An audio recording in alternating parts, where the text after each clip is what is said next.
Soon. But let's find out what the impact and what the situation on the ground is in the agrochemicals industry. Rajesh Aggarwal, MD at Insecticides India, RV Bubna, CMD at Sharda Cropchem, now with us on the show now. Gentlemen, thank you very much for joining in.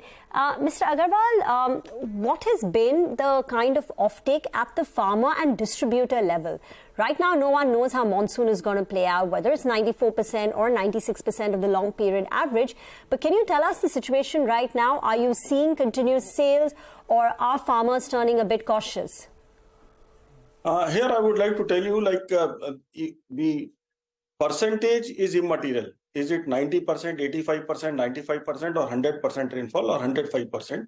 It impacts, but to an extent. The timing is more important actually. That is the farmer receiving the rainfall at the time when he needs it, or it is coming at a time when he don't need it actually. Because India is a vast country. If we look at the states are also very, very vast. And in certain periods, you don't need a rainfall and the rainfall is coming and the water stagnates in the fields. So which leads to losses.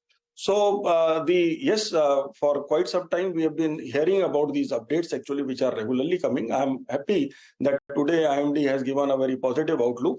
So if we talk about the season is looking good.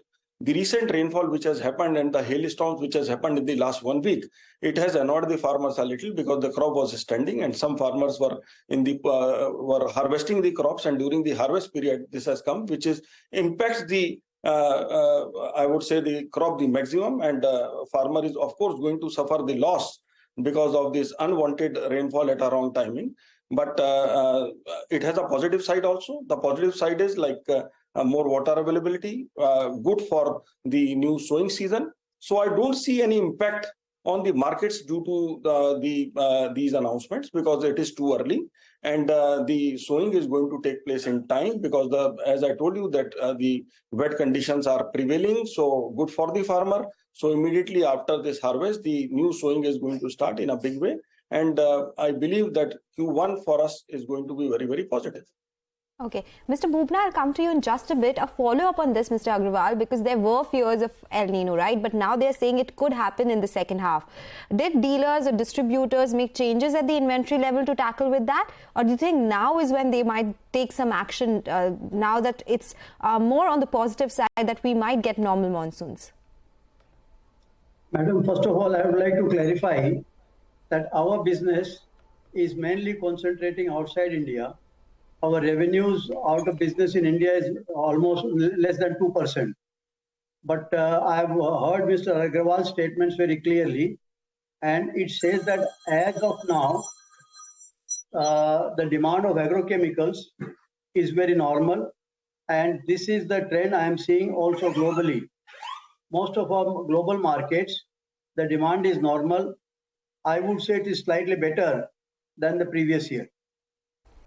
And Mr. Bubna, what's driving this better demand this year versus last year? Probably the farmers are more hopeful, and the weather forecast and indications are also very positive. Okay, and how much better is your demand versus last year, say for Q1? Yes, the demand versus last year is better this year. It's difficult to say in percentage-wise, but at least 10% better than last year. Okay, so that is good to know. Mr. Aggarwal, what I was trying to ask you is, when you say that demand is normal on the ground, but of course there was this fear of El Nino that could have happened, but now that we are talking about normal monsoon, do you think inventory levels were changed, or distributors kept stock at a certain level to ensure that they don't see any losses, so to say? Are things on ground absolutely normal? We have to understand the cycle of a crop. In the initial stages, the network will start working for the herbicides because they are used immediately after the crop is sown. So I don't think that there is any decline in the sown area of the crops. So if there is no decline, then the 100% herbicide consumption, what is the usual consumption, is going to happen. So market is preparing for that. After that, some initial insecticides and fungicides are used actually. So there also I don't see much changes. And moreover, one positive side which has happened for the market is the international prices have corrected for the chemicals. So which means that relatively the prices are going to be more favorable for the market. So the tendency to buy of course, is going to go up rather than a risk. So I see a good growth coming in the first quarter actually as a company. And if we look at the network's interest, yes, they are interested in the products. And since the product cycle changes with every season, because this is the beginning of the season, and now they will need a lot of, as I told you, herbicides, weedicides, and initial level granules and other products, actually insecticides. So everything will move at a good pace. But Mr. Aggarwal, because of the unseasonal rains that we saw recently, was there any impact on the yields production? Because that's what we have been talking about, right? Sugar prices are through the roof. You're talking about other cereals, mustard, so to say. That must have impacted yields in some way, right? Is that something that you're seeing? Yes, that impact is already there, because wherever there were hailstorms and fast winds, so the farmer has suffered, because some farmers were in the process of harvesting and some farmers had the crop was ready for harvesting. So at some places the harvesting is delayed, at some places the crop has fallen, which means that the yield will be lost, and at some places where they were harvesting, so there will be losses to the farmer. In totality will be difficult to give a number, but there can be a loss from 5 to 10% actually in the total yield, because farmer was quite happy. This year the Rabi crops were relatively pest free and the yield looked good, the area was good. But yes, at the end, this 5 to 10% loss has occurred. So this 5 to 10% loss due to the unseasonal rain and hailstorm will reflect in Q4, right? In the Jan to March quarter. Actually, that will not reflect in the company's results, because that sale had already happened. And this is the harvest period.